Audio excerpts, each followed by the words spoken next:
झाला वेळ झाला ना तो. 6:30 हो गया. सुरू झालं. चालू आहे.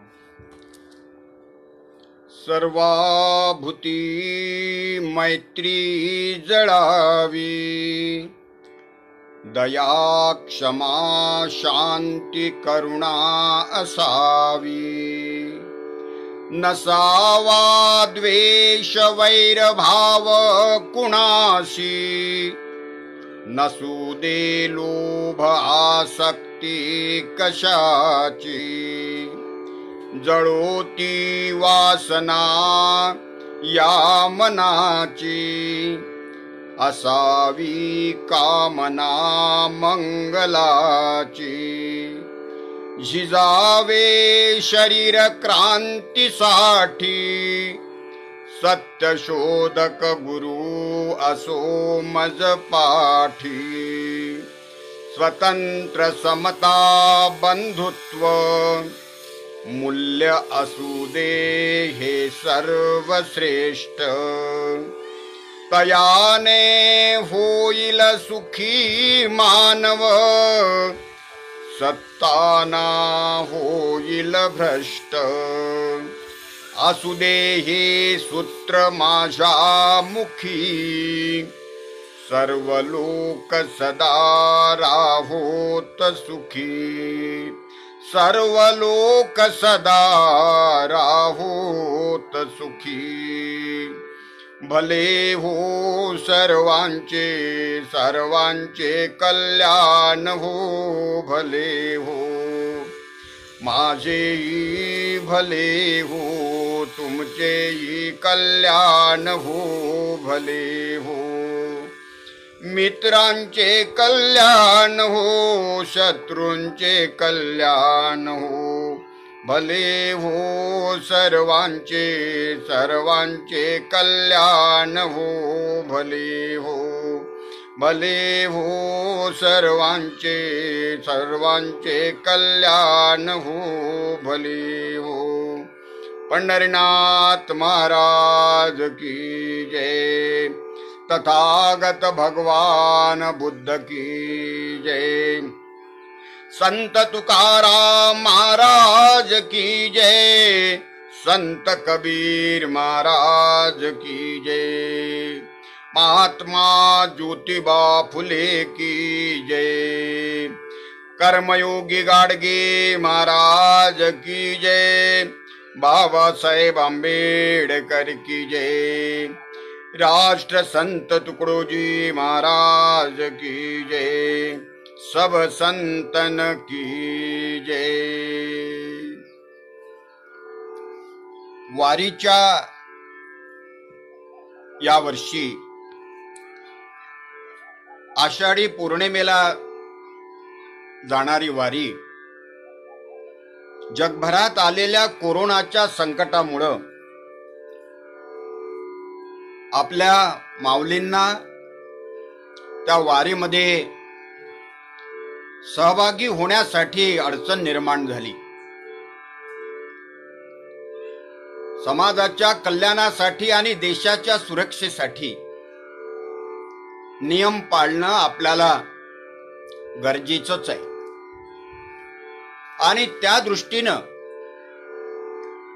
महाराष्ट्राच्या विद्रोही चळवळीनं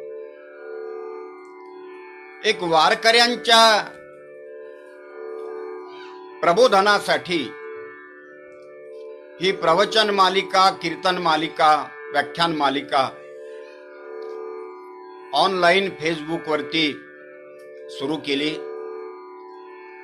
मी विद्रोही चळवळीचं मनापासून आभार मानतो आणि यासाठी आपण माझ्यासारख्या नगण्य असलेल्या एका कीर्तनकाराला या मालिकेमध्ये संधी दिली त्याबद्दल मी खास करून मांडगे महाराज आणि आमचे मित्र धनाजी गुरव आणि संबंध विद्रोही चळवळीचे मी मनापासून धन्यवाद देतो.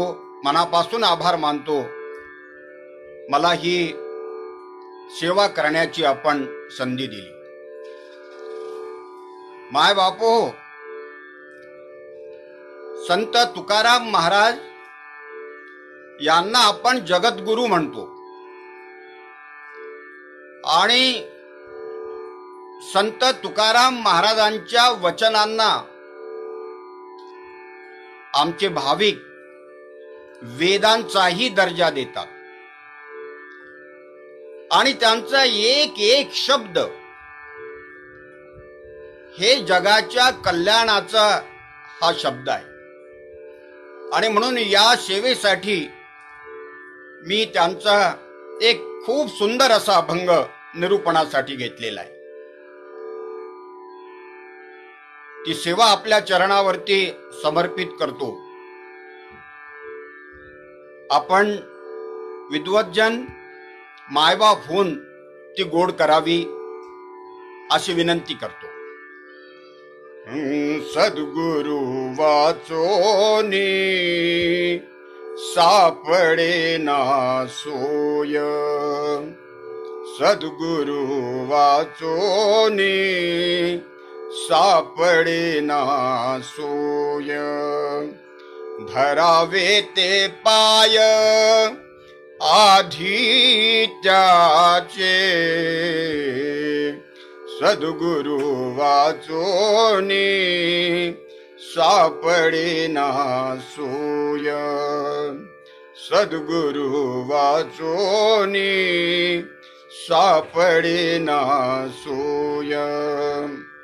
आपणा सारिखे करीती तात्काळ, आपणा सारिखे करीती तात्काळ, नाही काळ वेळ तया लागी, नाही काळ वेळ तया लागी, तया लागी, सद्गुरु वाचोनी सापडे ना सोय.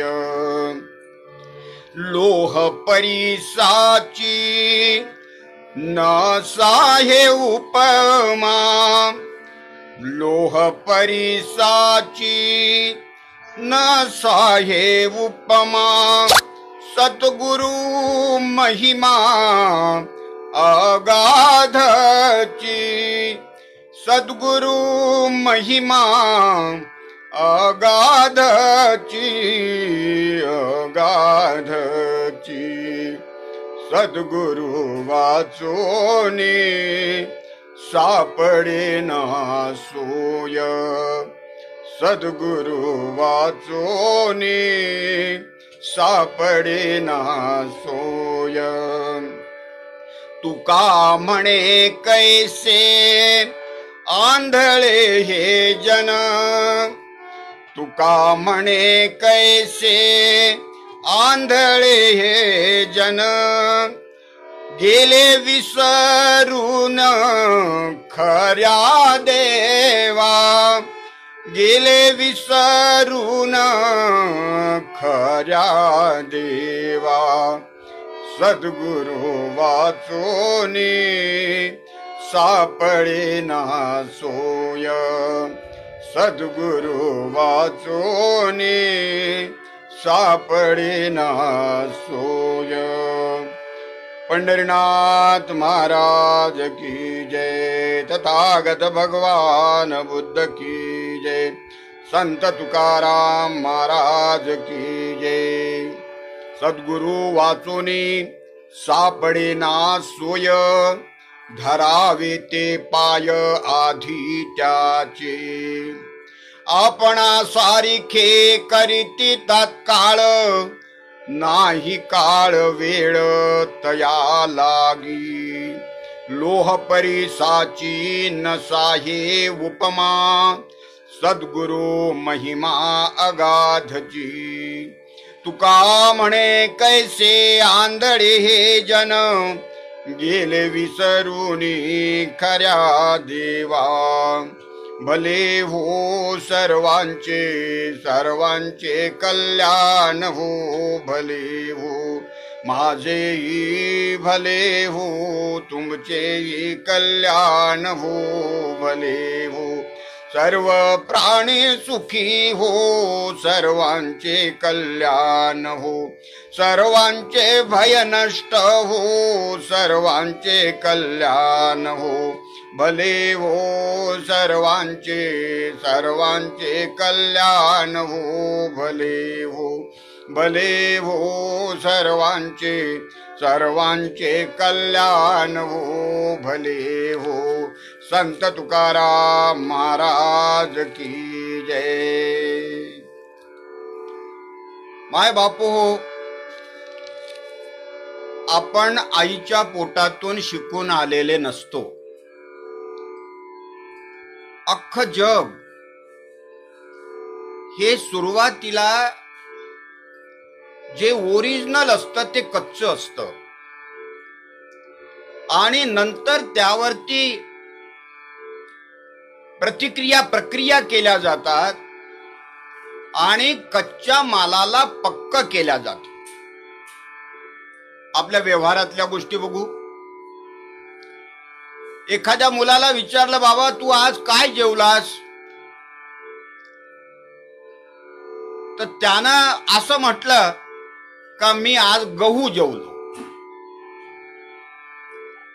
तर लोक म्हणतील याचा वरचा स्क्रू ढिला आहे, गहू कोणी जेवत असते का? त्याने म्हणायला पाहिजे मी गव्हाची पोळी जेवलो,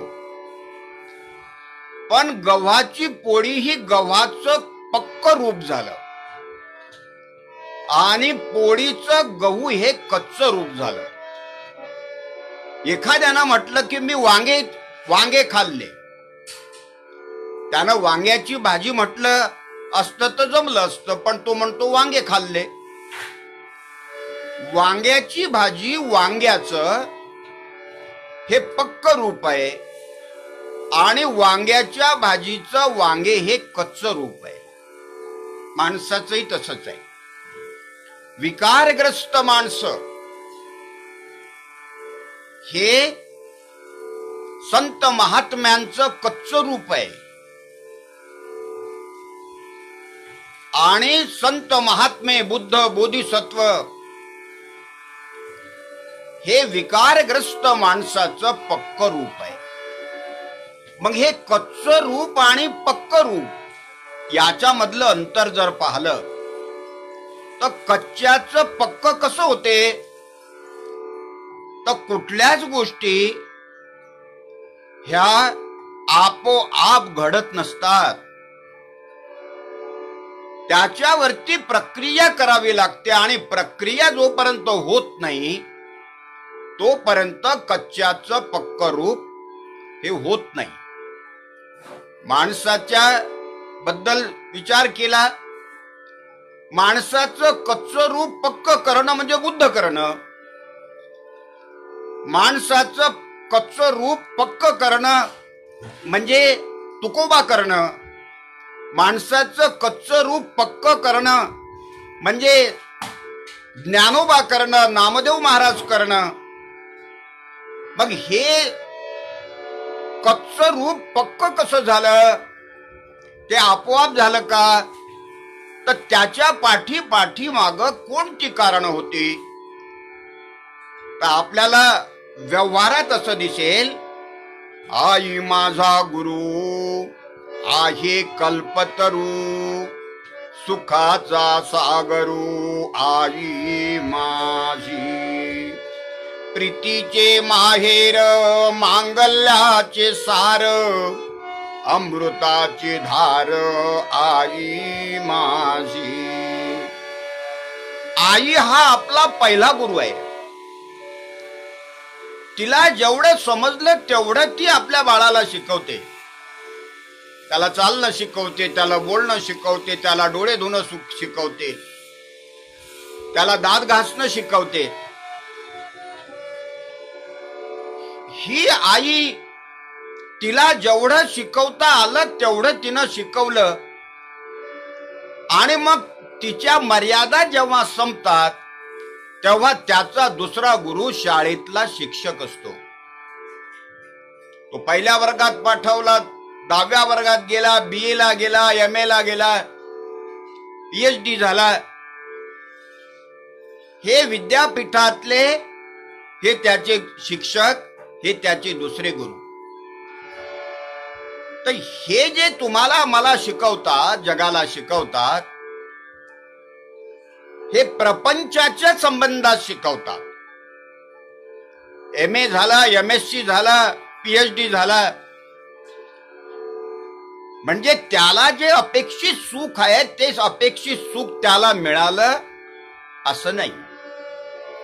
विद्यापीठाच्या परीक्षेत जो मेरिट मध्ये आला तो माणूस जीवनाच्या परीक्षेत पास होईलच याची गॅरंटी नाही. तो जीवनाच्या परीक्षेत नापास पण होऊ शकतो. मग संत महात्म्याने जे शिकवण दिली ती शिकवण, त्याचा अंतिम निकाल कोणता आहे? तर त्याचा निकाल आहे जीवनाच्या परीक्षेत पास होणे. आणि जीवनाच्या परीक्षेत पास होण्यासाठी जो गुरु आपल्याला शिकवतो त्याला पगार नसतो, त्याच्या शाळेची घंटी वाजत नाही, त्याच्या शाळेला टाइम टेबल नाही, आणि त्याच्या शाळेचा विद्यापीठासारखा ठराविक असा अभ्यास पण नाही. आईपेक्षाही करुणा त्याच्या ठाई असते. जगाच्या कल्याणा संताच्या विभूती, देह कष्टाविती पर उपकारे. जगाच्या कल्याणाचं ज्यानं आपलं ध्येय समजलं आणि आणि लोकांच्या कल्याणासाठी ज्यानं आपलं जीवन समर्पित केलं ते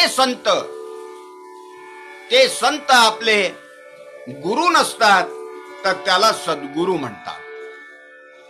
आणि म्हणून तुकोबाराय म्हणतात, सद्गुरु वाचोने सापडे ना सोय.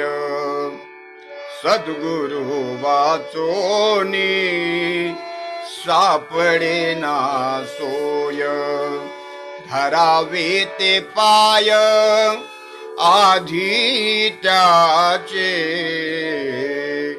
सद्गुरु वाचोने सापडे ना सोय.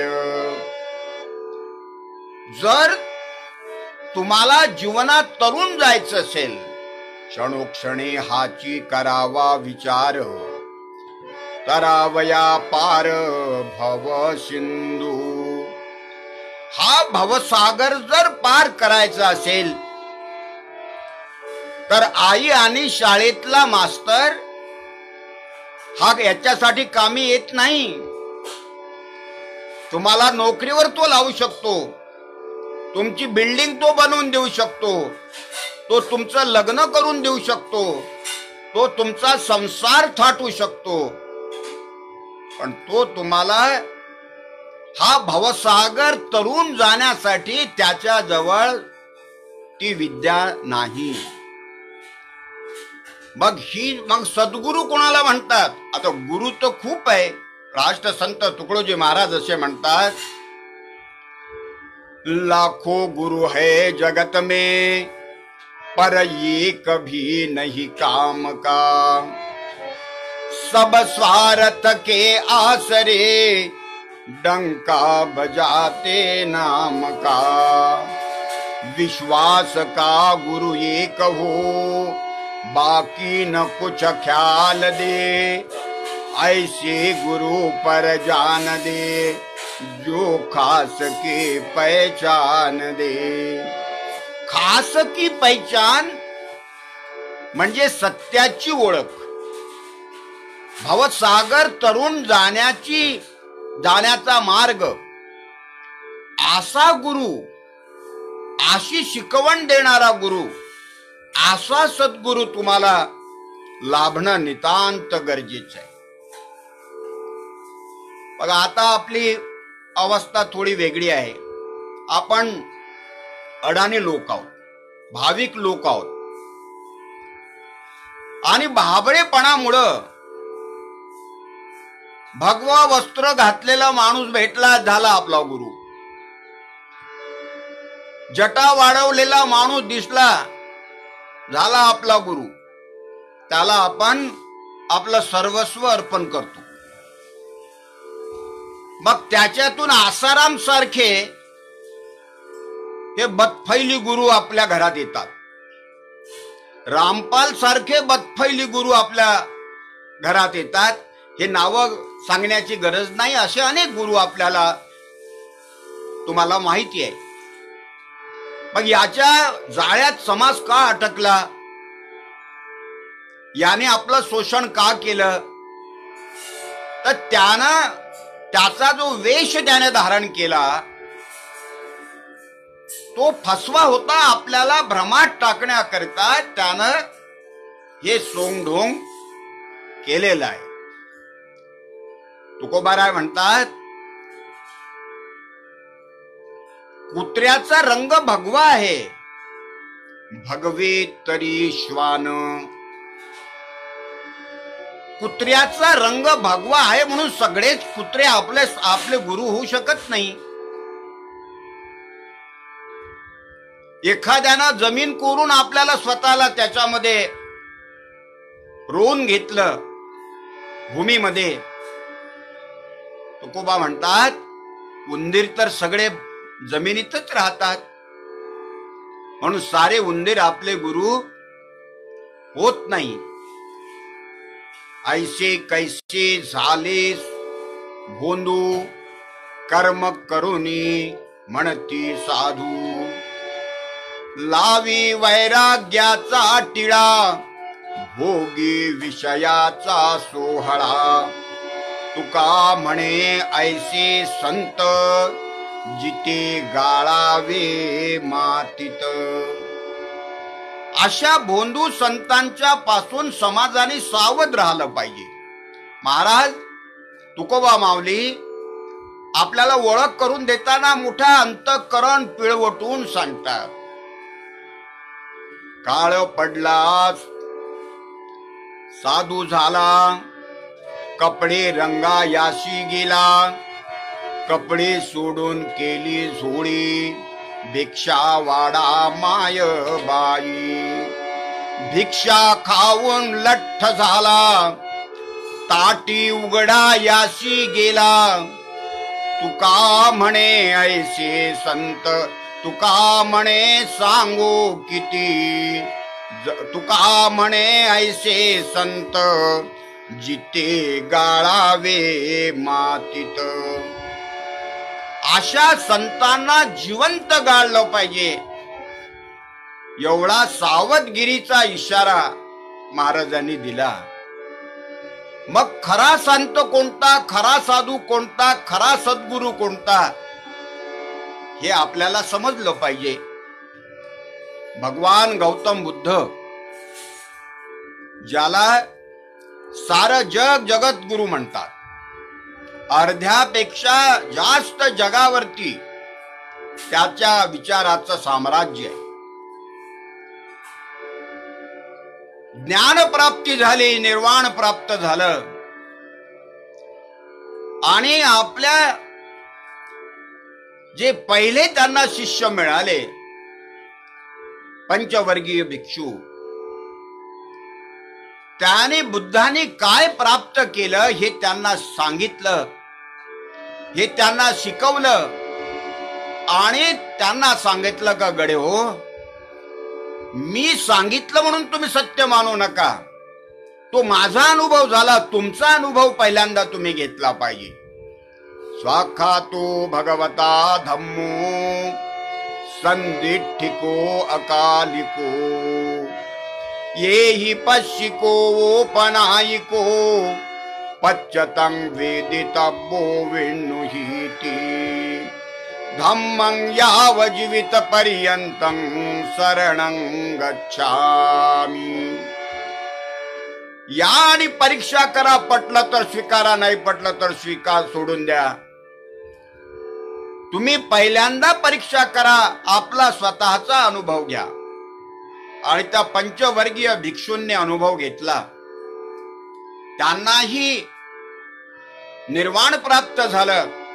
निर्वाणाच्या परम सुखाला ते प्राप्त झाले.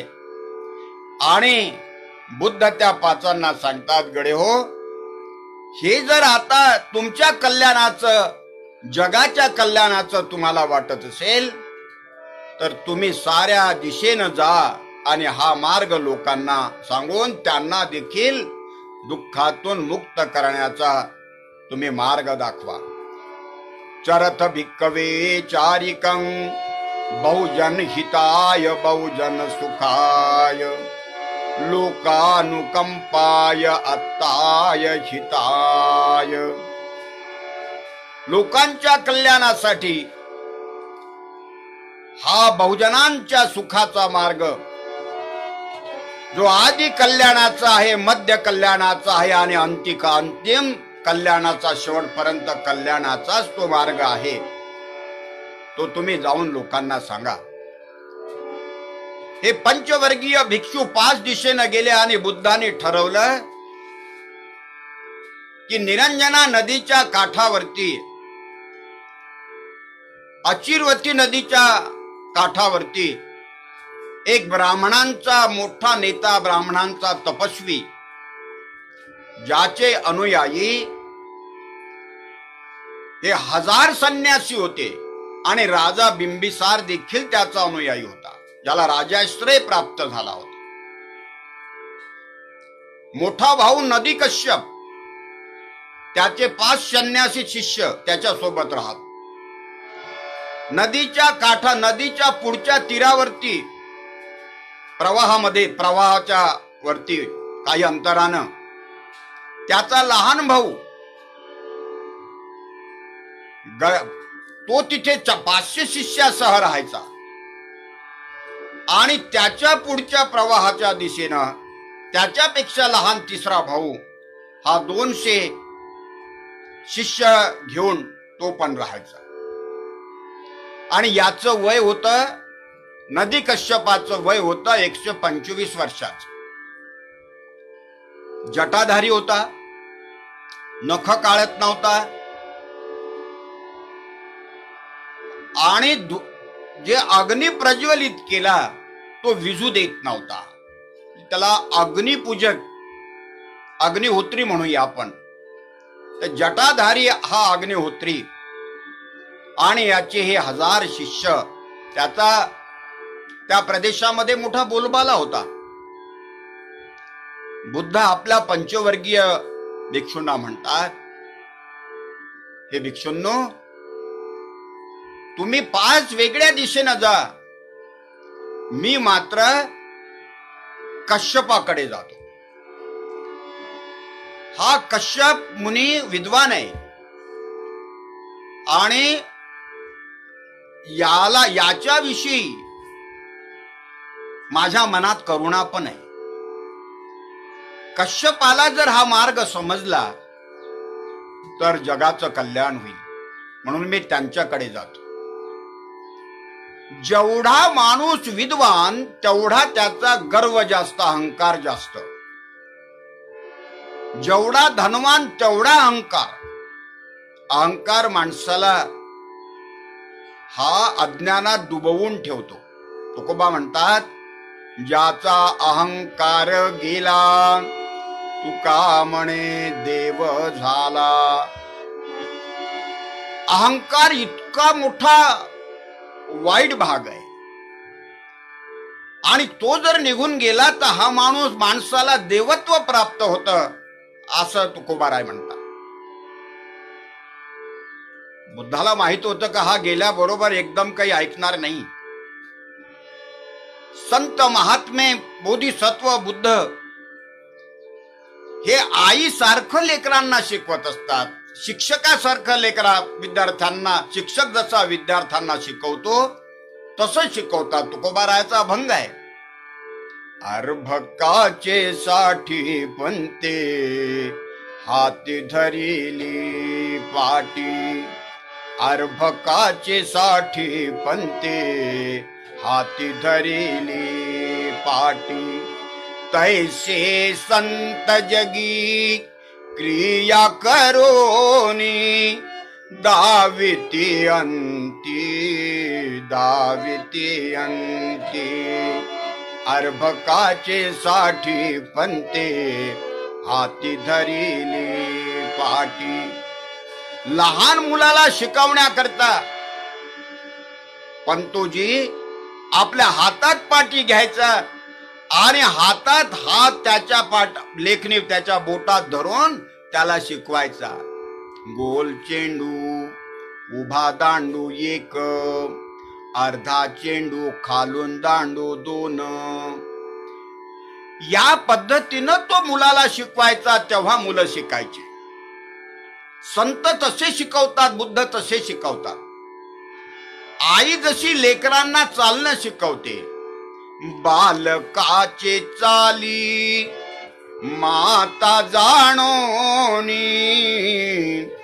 बालकाचे चाली माता जाणोनी. पाऊले घाली पाऊले घाली. तैसे संत जगी क्रिया करुनी दाविते अंती. आई जेव्हा लेकरांना चालणं शिकवते, बाळा डिगी डिगी डिगी डिगी हे बोट धर. आई त्याच्या समोर बोट करते आणि लहान बाळ उभं राहून आईचं बोट धरण्याचा जेव्हा प्रयत्न करते, तेव्हा आई अलगदपणे एक पाऊल मागं येते. आईचं बोट धरण्यासाठी बाळ एक पाऊल जेव्हा पुढं टाकते, आईला आनंद होतो. नवऱ्याला सांगते, हो बघा आपलं बाळ चालायला लागलं. या पद्धतीनं संत महात्मे बुद्ध बोधिसत्व समाजाला तयार करत असतात. बुद्ध या कश्यप मुनीला दोन्ही हात जोडून प्रणाम करतात. मुनिवर, मी आपल्याला प्रणाम करतो, माझा प्रणाम स्वीकार करा.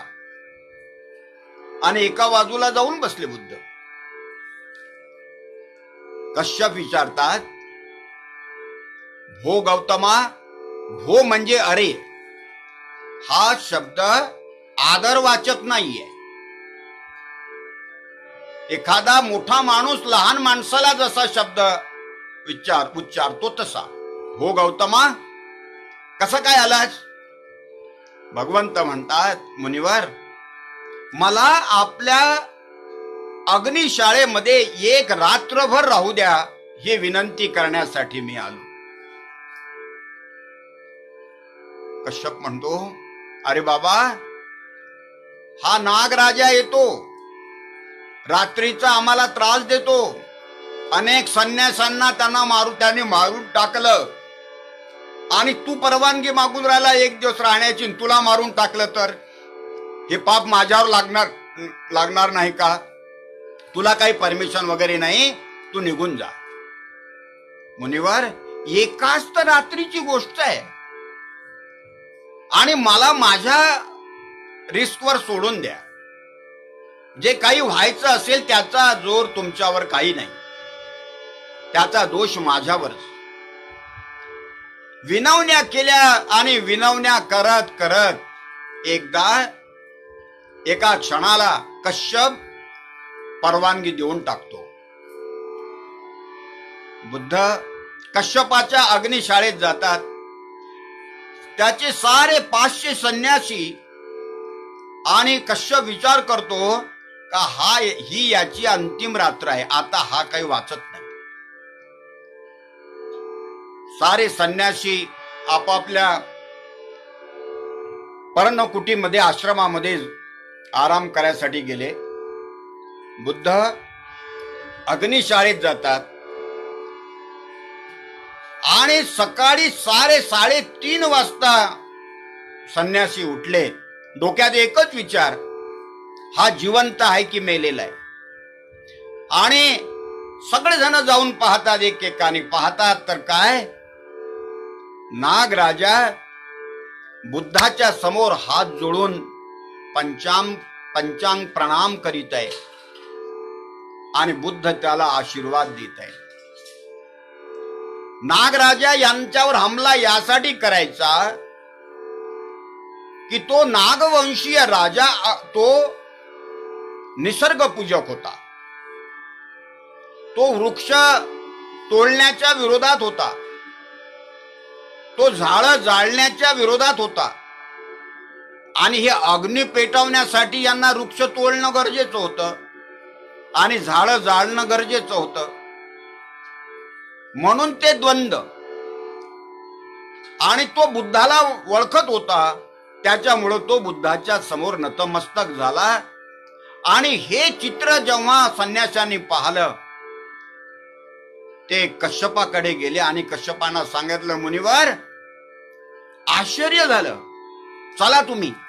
आणि ते कश्यपाला घेऊन येतात. पाहतात तर नागराजा बुद्धाला नमस्कार करताना दिसतो. कश्यपाने आणि सगळ्या संन्याशांनी मनात हे मानलं की हा कोणीतरी चेटूक करणार आहे, चमत्कार करणार आहे. बरं, असला तर असू द्या. हा जर इथं थांबला तर आपला बॉडीगार्ड बरा आहे, म्हणजे हा नागराजा आपल्याला काही त्रास देणार नाही. सकाळी उठल्यानंतर भगवंत कश्यपाला वंदन करतात आणि म्हणतात, मुनिवर माझी विनंती तुम्ही मान्य केली, एक रात्रभर मला राहू दिलं, आता मला जाण्याची परवानगी द्या.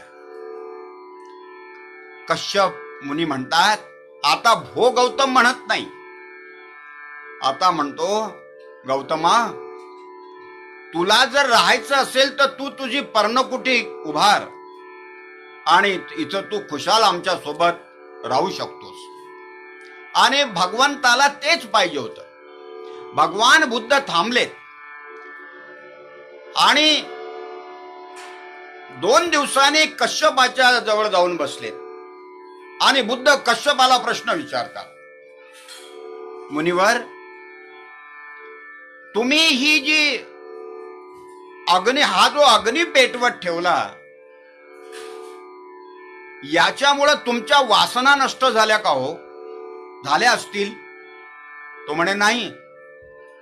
ह्या ज्या जटा वाढवल्यात, ह्या जटा वाढवल्यामुळे तुमच्या वासना नष्ट झाल्या असतील. तो म्हणाला नाही. तुमच्या तृष्णा नष्ट झाल्या असतील. तो म्हणाला नाही. तुमचा अहंकार नष्ट झाला असेल. तो म्हणाला नाही. बुद्ध हळूच म्हणतात, मग तुम्ही ह्या जटा विनाकारणच वाढवल्यात का?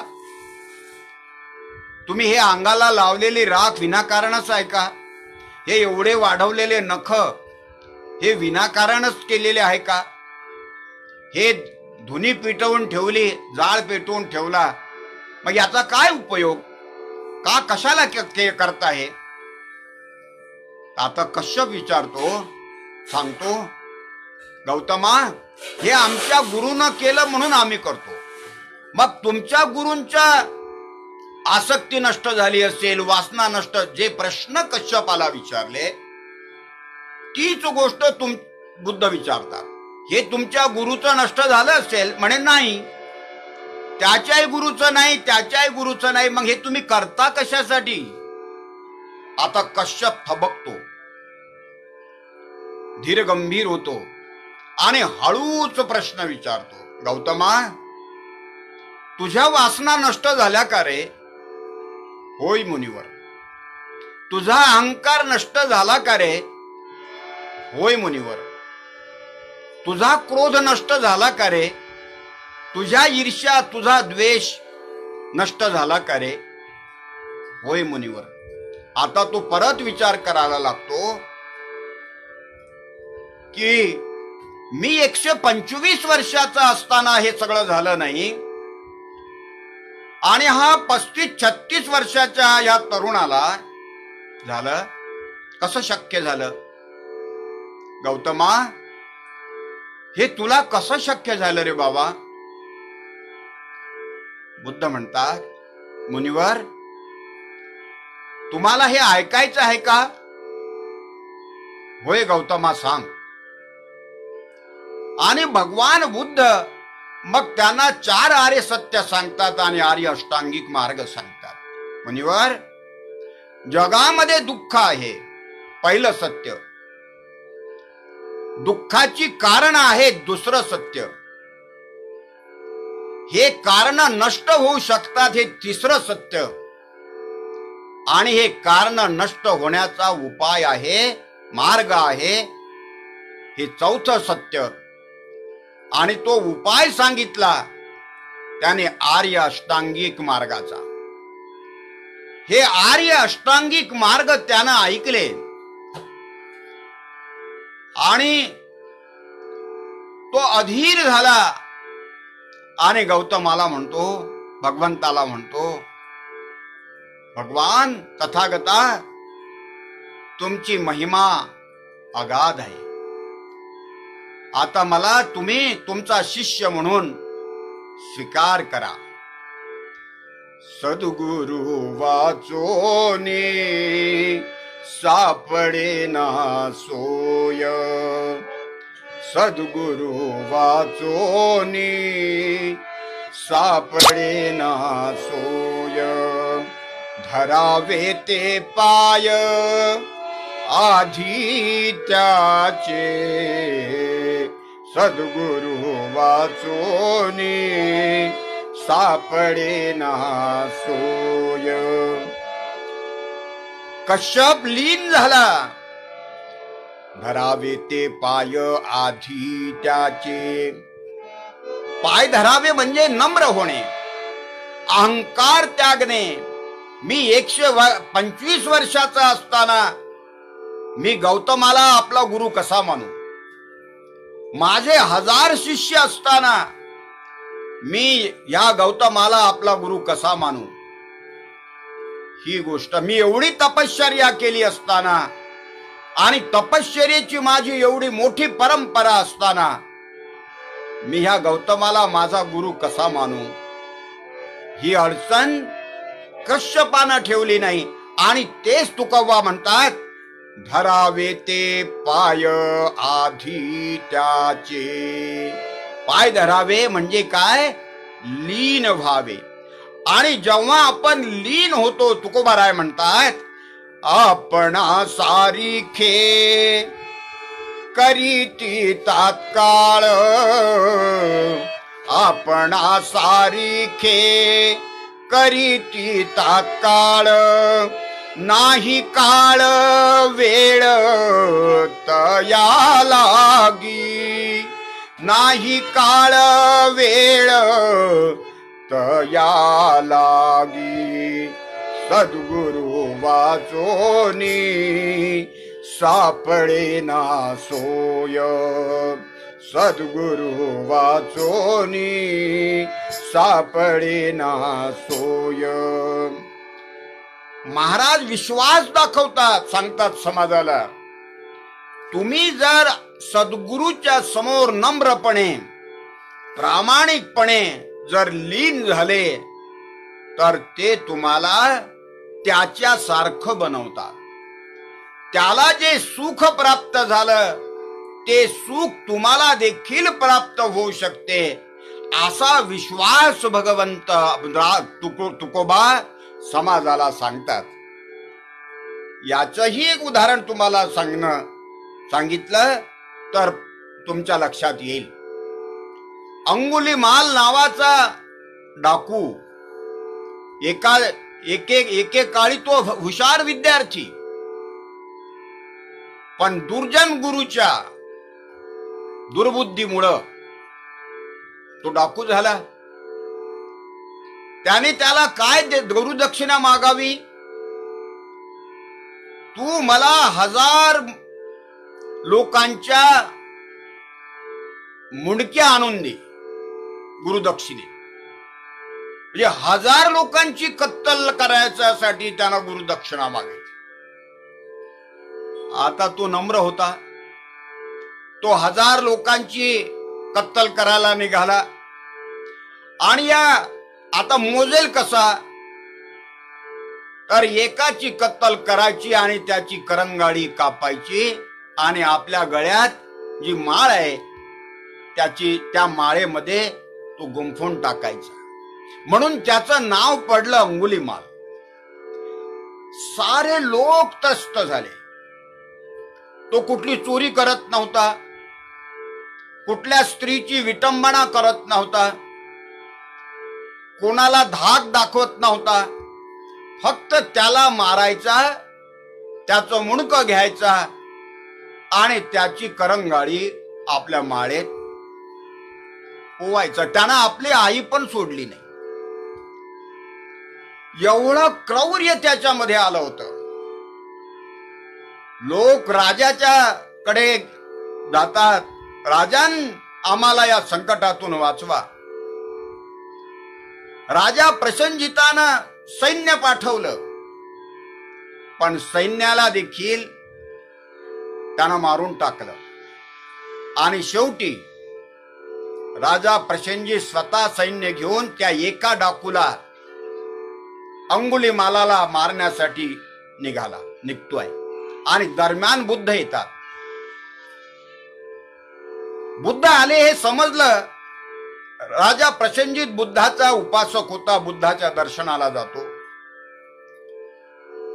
आणि भगवंताला सांगतो, भगवान मी आणि माझी प्रजा मोठी त्रस्त आहे. तो अंगुलीमाल नावाचा डाकू तो लोकांची कत्तल करतो, काही चोरत नाही, पण अंगठा त्याची करंगडी कापतो आणि घेऊन जातो. हा अंगुलीमालाला आता पकडण्यासाठी, त्याला मारण्यासाठी मी निघालो. बुद्ध म्हणतात, राजा थांब, तू जाऊ नकोस, त्याची काळजी करू नको, मी जातो. भगवान तुम्ही जाऊ नका, तुम्ही गेले तर तुम्हाला मारेल तो, नवं संकट उभं होईल. बुद्ध म्हणतात, राजा अरे तू त्याला जिंकायला चाललास, मी त्याला जिंकायला चाललो नाही, मी त्याला मैत्री द्यायला चाललो. नाही वीरेन वीरानी संमंतिद कुदाचन अवेरेन च संमंती एस धम्मो सनंतनो. राजा वैरानं वैर शमत नाही. वैर जर शमवायचं असेल तर मैत्रीने शमवावं लागतं. आणि हे मैत्री देण्यासाठी मी चाललो, तू माझी काळजी करू नकोस. बुद्ध जातात. सारे भिक्षू आडवे होतात, भगवान जाऊ नका. बुद्ध ऐकत नाही. बुद्ध पुढे गेल्यानंतर शेतकरी आडवे होतात. बुद्ध भगवान जाऊ नका, तिकडे अंगुलीमाल राहतो, तो तुम्हाला मारून टाकेल. बुद्ध जातात आणि रानात गेल्यानंतर, जंगलात गेल्यानंतर अंगुलीमाल पाहतो की 999 माणसं मी मारली, आता फक्त एकच पाहिजे आणि हा येऊन राहिला. याला मारल्यानंतर मी गुरुदक्षिणेसाठी 1000 मुंडके आता मला मिळणार. पण दुसऱ्या क्षणी लगेच त्याच्या मनात विचार आला, भय निर्माण झालं. सारे लोक मला घाबरतात आणि मी या जंगलात आहे हे माहीत असताना हा माणूस येऊन राहिला आणि याच्या अंगावरती हे पीतवस्त्र दिसतात, हा साधा माणूस दिसत नाही. हा मला जिंकायला तर बरोबर माझ्याकडे आलेला नाही. नाही नाही नाही, मी याला कधीही हा मला जिंकू शकणार नाही. त्यानं शस्त्र घेतलं आणि बुद्धाच्या माग माग तो धावून राहिला. बुद्ध पुढे आहेत, हा मागे आहे. पण तो बुद्ध त्याच्या हाती सापडत नाही. हा चमत्कार नव्हे, त्याची भावदशा जी भयग्रस्त भावदशा बनली, त्याच्यामुळं त्याचे पाय टळून गेले. त्याला वाटतं मी धावून राहिलो, पण प्रत्यक्षात तो धावू शकत नव्हता. आणि मग जोरात आवाज देतो, पण त्याच्या तोंडातून आवाज फुटत नाही. त्याची बोबडी वळल्यासारखं झालं आणि अचानक त्याच्या तोंडातून आवाज जातो, थांब, मी तुला थांब म्हणतो ना. आणि बुद्ध थांबतात. बुद्ध म्हणतात, अंगुलीमाल, अरे मी तुला घाबरत नाही, मी पळायसाठी आलो नाही, तू थांब, चालून तू राहिला, मी तर केव्हाच थांबलो आहे, मी थांबलो आहे, अरे हो तू थांब, तू चालून राहिला, मी तर थांबलेलोच आहे, तुला काय वाटतं की तू 999 माणसं मारली म्हणजे खूप शूर आहे? तुझ्यात जर ताकद असेल, शक्ती असेल, तर या झाडाचे 3 पानं तोडून दाखव. भ्रमिष्ट झालेला अंगुलीमाल, घाबरलेला अंगुलीमाल, 3 पानं तोडणं त्याला काहीच वाटत नाही. तो जातो आणि तटकन त्या झाडाचे 3 पानं तोडून आणतो. हे घे 3 पानं. भगवान बुद्ध म्हणतो, 3 पानं तोडले म्हणजे तू खूप शूर झाला का? असं तू आता हे पानं जिथून तोडले तिथे लावून दाखव जा. आणि अंगुलीमाल जातो, जिथून जिथून पान तोडलं तिथे तो लावण्याचा प्रयत्न करतो, पण तुटलेलं पान लागत नाही. घाम सुटला, थकून गेला, पण तोडलेलं पान तो लावू शकत नाही. म्हणून थकून गेला आणि तसं त्याला ज्ञान प्राप्त व्हायला लागलं. बुद्धाची ती उपाय कौशल्य होतं. अर्भकाचे साठी पंते, हाती धरिली पाटी, तैसे संत जगी क्रिया करुणी दाविती अंती. बालकाचे चाली माता जाणूनी, पाऊले घाली, तैसे संत जगी क्रिया करुणे दाविती अंती. धीरे धीरे तो होश मध्ये आला. आपलं काहीतरी चुकतं आहे, आपण कुठल्या तरी वाम मार्गाने चाललो, चुकीच्या मार्गाने चाललो, हा बोध त्याला होतो. आणि बुद्ध तशाच अवस्थेत त्याला म्हणतात, अंगुलीमाल, अरे तुझ्यातला माणूस संपूर्णपणे माणूस मेलेला नाही बाबा, तुझ्यातला अजूनही चांगुलपणा शिल्लक आहे. माणसाची हिंसा करणे हा काही धर्म नाहीये. हे हिंसा करणं सोडून दे आणि सन्मार्गावर चालत ये. आणि त्याने अरे अरे अरे अरे शेवटी तू मला जिंकलंस. त्याला माहित झालं की हे बुद्ध आहेत. शस्त्र आपल्या त्याच्या पायावरती ठेवतात आणि म्हणतात, तथागता, आता तुम्ही माझे शास्त्र आहात, आता तुम्हीच मला मार्ग दाखवा आणि तुमचं शिष्य म्हणून माझा स्वीकार करा. आपणा सारिखे करीती तात्काळ, नाही काळ वेळ तया लागी. सद्गुरु वाचोनी सापडे ना सोय, सद्गुरु वाचोनी सापडे ना सोय. अंगुलीमाल डाकू भिक्षू झाला. लोकांनी त्याचं दर्शन घेतलं, पहिल्यांदा त्रास दिला, नंतर त्याचं दर्शन घेतलं. राजानं पण त्याचं दर्शन घेतलं. मी ती कथा तुम्हाला वेळेअभावी पूर्ण सांगू शकत नाही. पण सद्गुरूच्या चरणावरती जर आपण लीन झालो, सद्गुरूची ओळख जर आपण पटवून घेऊ शकलो, तर आपला उद्धार झाल्याशिवाय राहत नाही, आपल्याला सन्मार्ग मिळाल्याशिवाय राहत नाही.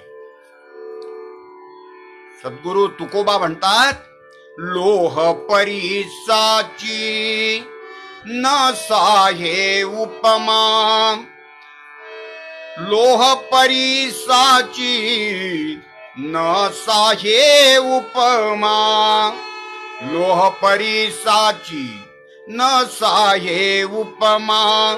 सद्गुरु महिमा अगाधची, सद्गुरु महिमा अगाधची. सद्गुरु वाचोनी सापडेना सोय सद्गुरु वाचोनी सापडेना सोय. लोह आणि परीस, लोखंड आणि परीस याची उपात तुलना केलेली आहे तुकोबानी.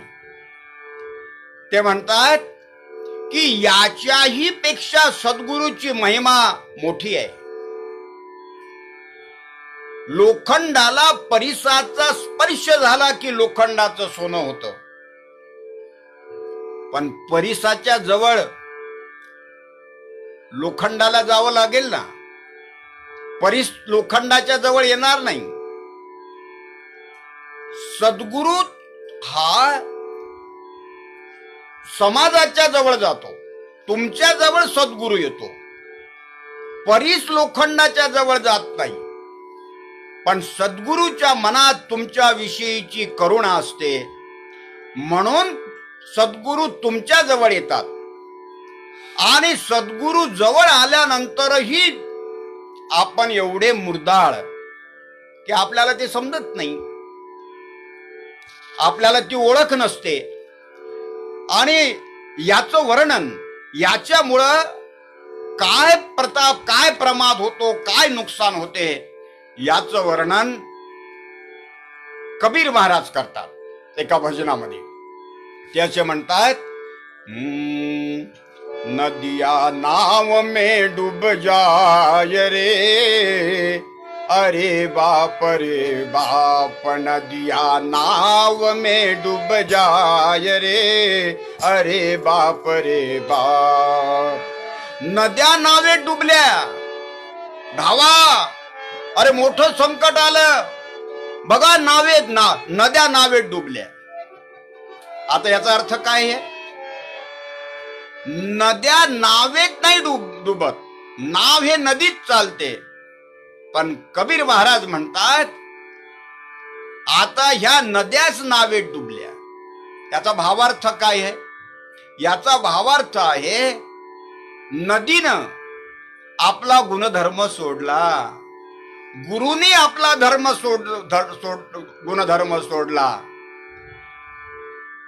शिक्षकाने आपला गुणधर्म सोडला, साधूंनी आपला गुणधर्म सोडला.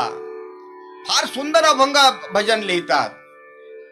आग लगी बड़ी भारी गगन में, आग लगी बड़ी भारी, आग लगी बड़ी भारी गगन में, आग लगी बड़ी भारी. चंदा जल गए, सूरज जल गए नवलख तारी, जल गए नवलख तारी गगन में, आग लगी बड़ी भारी, आग लगी बड़ी भारी गगन में, आग लगी बड़ी भारी. अरे एवढी मोठी आग लागली की चंद्रही जळला आणि सूरजही जळला. कबीर महाराज उलट बोलतात, उलट भाषी भजन लिहिली त्यांनी. या भजनात ते असे म्हणतात, नदिया नाव में डूब जाय रे, अरे बाप रे बाप. नद्या नावे डुबल्या म्हणजे समाजानं आपली नीती सोडली, अधर्माचं रूप धर्माला आलं. आणि म्हणून नद्या हे याच्यातून त्यांना सांगायचं आहे. त्याचे म्हणतात, एका चंबा हमने देखा, मुर्दे ने मुर्दा खायो. अचंबा म्हणजे आश्चर्य, मुर्द्यानं मुर्दा खाल्ला. आता मुर्दा कधी चालत नाही, हालत नाही, डुलत नाही, तो मुर्दा कसा होईल? पण कबीर महाराज मुर्द्याची पण व्याख्या करतात.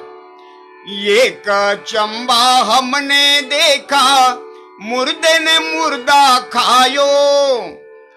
जिस मानव को ज्ञान नहीं है, जिस मानव को ज्ञान नहीं है, वो मुर्दा कहलायो. नदिया नाव में डूब जाय रे, अरे बाप रे बाप.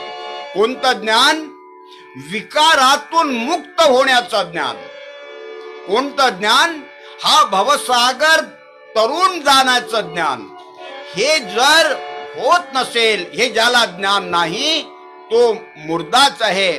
आणि असे मुर्दे, असे साधू, असे गुरु ज्यांना स्वतःचेच विकार आहेत, असे विकारग्रस्त गुरु जेव्हा लोकांना विकार मुक्तीचा मार्ग सांगतील तर महाराज म्हणतात ते सद्गुरू होऊ शकत नाही, ते मुर्द्यानं मुर्दा खाल्ला अशा पद्धतीचं चित्र आज कबीराला त्यावेळी त्याच्या या समाजात दिसतं आणि आजही त्याच्यामध्ये काही फारसा बदल दिसत नाही. दुसरी उपमा सांगतात कबीर, एक चंबा हमने देखा कुएं में लागी आग, कीचड़ पानी जल गया, कीचड़ पानी जल गया, मछली नाचे फाग न दिया, नाव में डूब जाए रे, अरे बाप रे बाप. नदी विहिरीलाच आग लागली. कबीर महाराज म्हणतात, अरे अचंबा झाला, विहिरीला आग लागली. आता विहिरीला आग कशी लागल? विहिरीला आग लागली म्हणजे अधर्म बोकाळला. पण अधर्म जेव्हा बोकाळतो तेव्हा काय होतं? तर अशा वेळी कबीर महाराज सांगतात, कीचड़ पाणी जल गया. कीचड़ म्हणजे कीचड़, पाणी म्हणजे आपण सर्व समाज, सत्यवादी लोक, भाबड़े लोक, भोळे लोक. कीचड़ पाणी जल गया, पाणी जळलं, कीचड़ जळला. पण मासोळ्या मात्र नाचून राहिल्या. कीचड़ पाणी जल गया, मछली नाचे फाग न दिया, नाव में डूब जाए रे, अरे बाप रे बाप. तिसरं सांगतात महाराज, तिसरं रूपक, तिसरं उपमा सांगतात, गुंगा कहे गुंगा करे बहरे से बाता, अंधा पुराण बाचे. ज्याला बोलता येत नाही, ज्याला ऐकता येत नाही, गुंगा बहिऱ्याला गोष्टी सांगून राहिला. आणि ज्याला दिसत नाही तो आंधळा पुराण पोथ्या वाचून राहिला. याचा अर्थ काय आहे? ज्यांची वाचा ऐकण्यासारखी नाही. मित्रो मित्रो मित्रो करू करू या देशाचा सत्यानाश केला. हे झुटी बात, देशामध्ये धर्मांधता माजवणं, जातीयता माजवणं, धर्माच्या नावावरती लोकांना कापणं, लोकांचे मुर्दे पाळणं, धर्माच्या नावावरती देशाचं विघटन करणं, जातीच्या आधारावरती लोकांना त्रस्त करणं आणि पुन्हा मित्रो म्हणणं. कबीर महाराजांच्या भाषेत आसारामनं केलेलं प्रबोधन म्हणजे गुंगा करे मुर्दे से बात, बहरे से बाता. गुंगा म्हणजे आसाराम आणि त्याला ऐकणारे लोक म्हणजे बहिरे. गुंगा करे बहरे से बाता, अंधा पुराण बाचे. आसाराम सारख्यानं सांगितलेला धर्म म्हणजे आंधळ्यानं वाचलेलं पुराण. जब दुंडो ने मृदंग बजाया, दुंडा म्हणजे ज्याचे हात तुटलेले आहे. हात तुटलेले असेल तर मृदंग कसा वाजू शकेल? पण दुंडा मृदंग वाचून राहिला. तडीपार माणूस जेव्हा या देशाचा गृहमंत्री होतो, एक नरभक्षी माणूस या देशाचा प्रधानमंत्री होतो, याचाच अर्थ असा आहे, जब गुंगा कहे बहरे से बाता, अंधा पुराण बाचे. जब दुंडो ने मृदंग बजाया, जब दुंडो ने मृदंग बजाया, लंगड़ा क्या खूब नाचे नदिया, नाव में डूब जाए रे, अरे बाप रे बाप. नदिया नाव में डूब जाए रे, अरे बाप रे बाप.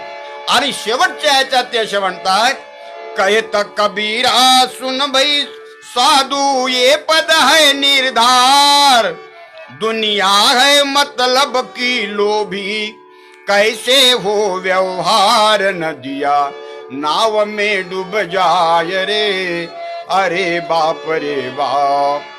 म्हणून सद्गुरु जर लोभी असतो, सद्गुरु हा लोभी राहू शकत नाही.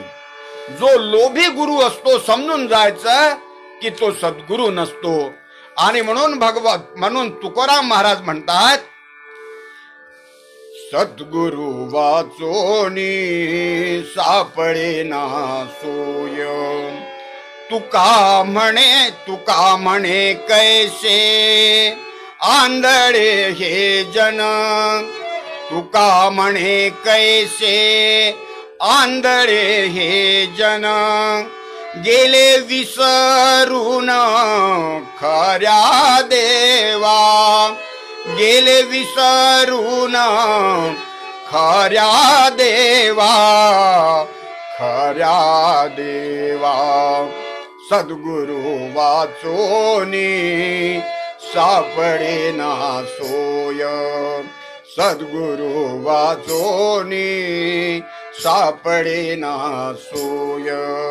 महाराज म्हणतात, अरे लोक हो, तुम्ही आंधळे झालेत. ह्या आंधळ्या लोकांना ह्या आंधळ्या लोकांना सद्गुरु दिसून नाही राहिला, खऱ्या देवाला ते विसरून गेलेले आहे. खोट्या देवाच्या मागे लागले. देवाची कल्पना हे ब्राह्मण सांगतात, ही कल्पना नाहीये बाबांनो. देवाची कल्पना कोणती आहे? आपण काय म्हणतो, या देवा, देव माणूस. देव माणूस म्हणजे सदाचारी माणूस, देव माणूस म्हणजे भला माणूस. देव माणूस कोणाला म्हणतो? जो नीती नियमानं वागतो तो देव माणूस. बुद्धानं धर्म सांगितला, कोणता सांगितलाय? सदाचाराचा धर्म सांगितला. आणि जो सदाचाराचा धर्म पंचशिलेत सांगितला, पानाती पाता वीरमणी सिक्कापदं समादियामी, प्राणी हिंसा करायची नाही. अदिन्ना दाना वीरमणी सिक्कापदं समादियामी, चोरी करायची नाही. कामेसु मिच्छाचारा वीरमणी सिक्कापदं समादियामी, मी व्यभिचार करणार नाही. मुसावादा वीरमणी सिक्कापदं समादियामी, खोटं बोलणार नाही, कटू बोलणार नाही, कुणाची निंदा नालस्ती करणार नाही, ही प्रतिज्ञा. सुरा मेरय मज्जपमाद ठाणा वीरमणी सिक्कापदं समादियामी, नशा येणाऱ्या वस्तूचं मी सेवन करणार नाही. हा सदाचाराचा मार्ग म्हणजे भगवान बुद्धाने दिलेला खरा धर्म. मग तुकाराम महाराजांना कोणता धर्म दिला? तुकाराम महाराज म्हणतात, घेई घेई माझे वाचे गोड नाम विठोबाचे, तुम्ही घ्या रे डोळे सुख पहा विठोबाचे मुख, तुम्ही ऐका रे कान माझ्या विठोबाचे गुण, मना तेथे धाव घेई राजे विठोबाचे पायी, तुका म्हणे जीवा नको सोडू या केशवा. भगवान बुद्धानं जे पंचशील सांगितलं ते पंचशील तुकोबारायानं या अभंगात सांगितलेलं आहे. तुकोबारायानं जे सांगितलं ते सदाचाराचा धर्म सांगितला. सद्गुरु कोणताही असो तो सदाचाराचाच धर्म सांगतो. ज्ञानोबा काय सांगतात? यज्ञ याग विधी वायाची वायाची उपाधी. हे यज्ञ याग याच्यात काही पडलं नाही. हा दंभ धर्म आहे असं ज्ञानोबानं सांगितलं. म्हणून तो ज्ञानोबाला ते काय ते अस्पृश्य समजतात, चांडाळ पुत्र, चांडाळ समजतात. ज्यानं वर्ण व्यवस्था नाकारली त्याला त्याने अस्पृश्य केलं, चांडाळ केलं. ज्ञानेश्वर महाराज म्हणजे चांडाळ, ज्ञानेश्वर महाराज म्हणजे त्यांच्या लेखी अस्पृश्य, आणि त्याचा मृत्यूदंड त्याच्याच मुळे दिलेला आहे.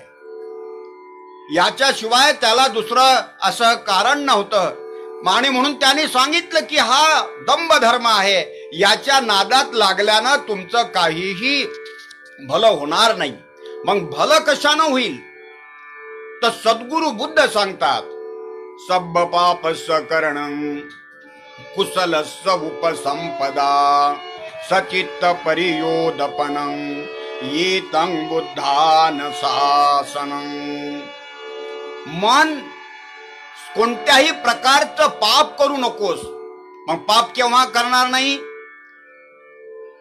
सचित्त परियोदपनं. जोपर्यंत चित्त तुमचं पवित्र राहत नाही तोपर्यंत तुम्ही पाप करणार नाही. मग चित्त कसं पवित्र होईल?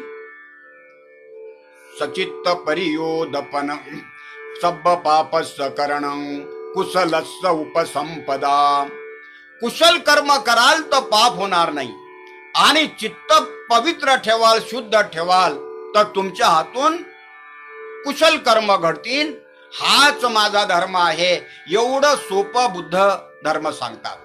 आणि हीच गोष्ट चित्त शुद्धीची गोष्ट, मन पवित्र करण्याची गोष्ट तुकोबा सांगतात. मन करारे प्रसन्न सर्व सिद्धीचे कारण मोक्ष अथवा बंधन सुख समाधान इच्छा ते.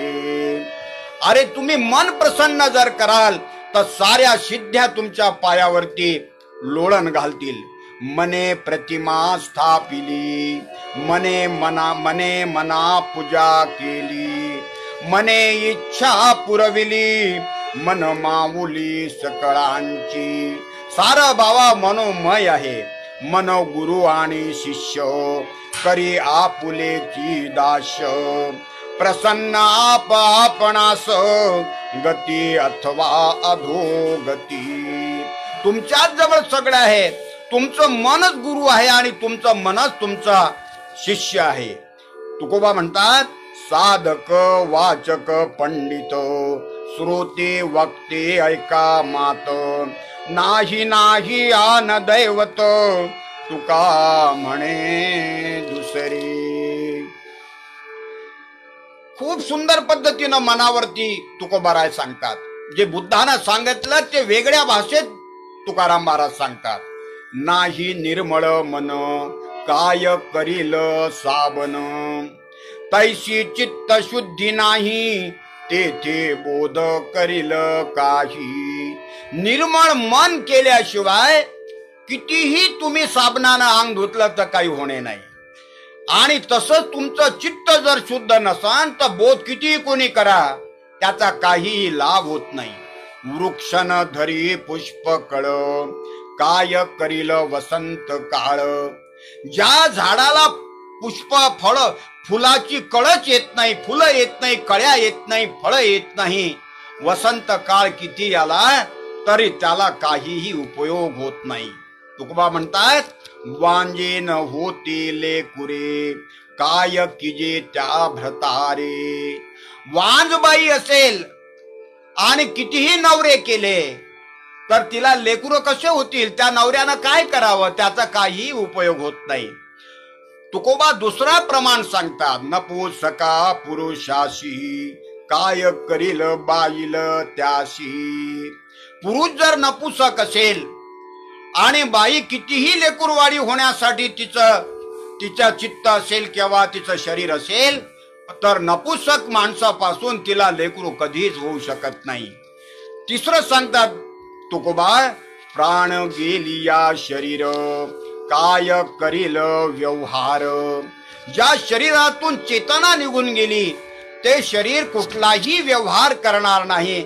आणि शेवटची उपमा सांगतात, तुका म्हणे जीवने विण पीक नव्हे नव्हे जाण. अरे लोकच नसतील, जीवनच नसन तर पीक किती आलं तर त्याचा काहीही फायदा होत नाही. तसंच तुमचं मन जर निर्मळ नसेल तर तुम्हाला कुठलाही चांगला मार्ग मिळू शकत नाही. आणि सद्गुरूनं काय सांगितलं तर निर्मळ मन करणे हेच सांगितलेलं आहे. याच्याशिवाय दुसरा कोणताही मार्ग सद्गुरू सांगत नाही. आणि म्हणून आपल्याला तुकोबाराय वारंवार सांगतात का बाबा रे, आल्यानो संसारा उठा वेग करा, शरण जा उदारा पांडुरंगा. देह ही काळाचे धन कुबेराचे, येथे मनुष्याचे काय आहे. अरे या संसारात जर तुम्ही आलात तर तुम्ही घाई करा, पांडुरंगाच्या मार्गाने जा, पांडुरंगाला शरण जा. बाबांनो, बाबासाहेब आंबेडकर असे म्हणतात की हा जो पांडुरंग आहे पंढरीचा, हा पंढरीचा पांडुरंग दुसरा तिसरा कोणीच नसून हा बुद्ध आहे. पहा, ब्राह्मणांच्या देवांच्या हातात शस्त्र आहे, कोणाच्या हातात तलवार आहे, कोणाच्या हातात साप आहे, कोणाच्या हातात त्रिशूल आहे, कोणाच्या हातात चक्र आहे, कोणी वाघावर बसून आलं, कोणी काही कोणी काही कोणी काही. पण माझ्या पंढरपूरचा विठोबा, त्याचे हात कमरेवरती आहे, त्याच्या हातात शस्त्र नाही. पंढरपूरच्या पांडुरंगाच्या मूर्तीचं मुकुट काढून टाका, तुम्हाला तिथे बुद्ध दिसेल. पंढरपूरच्या पांडुरंगाच्या कान हे लांब आहे, जसे बुद्धाचे कान लांब आहे. पुढे पुढे त्याचं स्वरूप बदलून गेलं. बाबासाहेब आंबेडकर म्हणायचे, मला वेळ मिळाला तर मी संशोधन करील आणि हे सिद्ध करील की पंढरपूरचं जे मंदिर आहे पांडुरंगाचं, हे अशोकानं बांधलेलं बुद्ध विहार आहे आणि तिथे जी मूर्ती आहे ती मूर्ती दुसरी तिसरी कोणतीच नसून ती बुद्धाचीच मूर्ती आहे. मग हे सांगण्याचं तात्पर्य काय होतं की तुकोबाचा सद्गुरू जो होता, हा तुकोबाचा सद्गुरू कोण? तो बुद्ध हा तुकोबाचा सद्गुरू आहे. एकनाथ महाराज म्हणतात, लोक देखोनी उन्मत्त दारानी आसका, न बोले बौद्ध रूपे ठेविले जगणी हात. हे एकनाथ महाराजाचं प्रमाण. संत तुकाराम महाराज काय म्हणतात, तोडून या अवघ्या चेष्टांचा संबंध, शुद्धापाशी शुद्ध बुद्ध व्हावे. तुकोबाच्या शिष्या संत बहिणाबाई आपल्या अभंगात म्हणतात, कलयुगी बौद्ध रूप धरी हरी, तुकोबा शरीर प्रकटला. बुद्धा तुकोबानं सांगितलेलंच नव्हे, नामदेवानं सांगितलेलं, ज्ञानोबानं सांगितलेलं, एकूणच संपूर्ण वारकऱ्यांनी जे काही सांगितलं आणि जीवन ज्या पद्धतीनं ते जगले, तो दुसरा तिसरा मार्ग नव्हता. तो भगवान बुद्धाचा मार्ग होता, आर्य अष्टांगिक मार्ग होता, सदाचाराचा मार्ग होता, तो जगाच्या कल्याणाचा मार्ग होता. आणि हे कल्याणाचा मार्ग जर आपल्याला पाहायचा असेल, ज्याच्यामुळं आपली तृष्णा नष्ट होईल, आपली आसक्ती नष्ट होईल, आपला क्रोध नष्ट होईल, आपली ईर्ष्या नष्ट होईल, समता स्वातंत्र्य बंधुत्व न्याय आणि विज्ञान या आधारावरती या समाजाचं पुनर्निर्माण होईल, या देशातली जातीयता नष्ट होईल, या देशातली अस्पृश्यता नष्ट होईल, या देशातलं स्त्री दास्य नष्ट होईल, या देशातली धर्मांधता नष्ट होईल, या देशातली गरिबी नष्ट होईल, आर्थिक शोषण नष्ट होईल. हे केव्हा होईल? जेव्हा आपण या सदाचाराच्या मार्गाने जाऊ. आणि बुद्ध म्हणतात, राजा भवतु धम्मिको, राजा या धम्माच्या मार्गाने चालणारा असावा. या देशाचं राज्य अशा माणसाच्या हातात असावं जो सदाचारी असावा, जो धर्मांध नसावा, जो जातीवादी नसावा, जो सेक्युलर असावा, जो साऱ्या जगाचं कल्याण करणारा असावा. असं असेल तर तो आपलं कल्याण साधू शकते. आणि म्हणून तुकोबाच्या या अभंगाचा जो मतितार्थ होता, तो मतितार्थ हाच आहे, जगाला आपल्याला जर कल्याण साधायचं असेल, आपला देशाचं कल्याण करून घ्यायचं असेल, कुटुंबाचं कल्याण करून घ्यायचं असेल, नव्हे जगाचं कल्याण करून घ्यायचं असेल, तर समतेवर आधारित धर्म, न्याय बंधुत्वावर आधारित धर्म, न्यायावर आधारित धर्म, स्वातंत्र्याचं रक्षण करणारा धर्म, असा धर्म आपला जो सांगेल तो सद्गुरू, असं राज्य जो आपल्याला देईल तो आपला खरा शासक, तो आपला सद्गुरू. आणि त्या अर्थानं तुकोबा आपले सद्गुरू होतात, ज्ञानोबा आपले सद्गुरू होतात, नामदेव महाराज आपले सद्गुरू होतात, गाडगे बाबा आपले सद्गुरू होतात, कबीर माऊली कबीर महाराज आपले सद्गुरू होतात, राष्ट्रसंत तुकडोजी महाराज आपले सद्गुरू होतात, महात्मा ज्योतिबा फुले आपले सद्गुरू होतात, बाबासाहेब आंबेडकर आपले सद्गुरू होतात. हे आज नाही आहेत. बुद्ध आता येणार नाही, कबीर येणार नाही, फुले येणार नाही, आंबेडकर येणार नाही, गाडगे बाबा येणार नाही, तुकडोजी येणार नाही. मग आहा साळुंके आहेत ना, ते आपले सद्गुरू आहेत. आमचे गुरु हे जरी कार्यकर्ते असतील, यांच्या अंगावरती जरी साधू संतांचा पोशाख नसेल, तर मी असं म्हणतो की आमचे धनाजी गुरु ह्या काळातले आमचे सद्गुरू आहेत.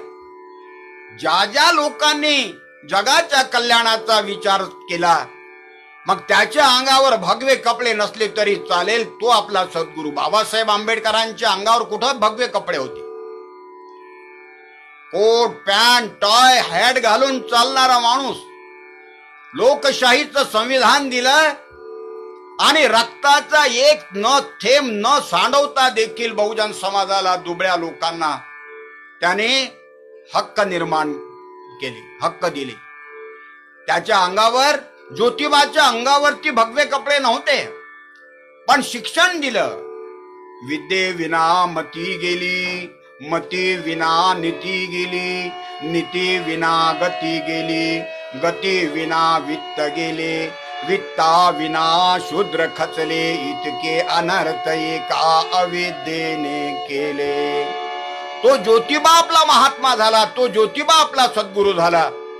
आणि म्हणून बाबांनो, खऱ्या देवाला ओळखा, खरा सद्गुरू ओळखा, भ्रमात जाऊ नका, कुणाच्या चाटीत जाऊ नका आणि आपला सत्यानाश करून घेऊ नका. हीच गोष्ट तुकोबा या अभंगातून सांगतात.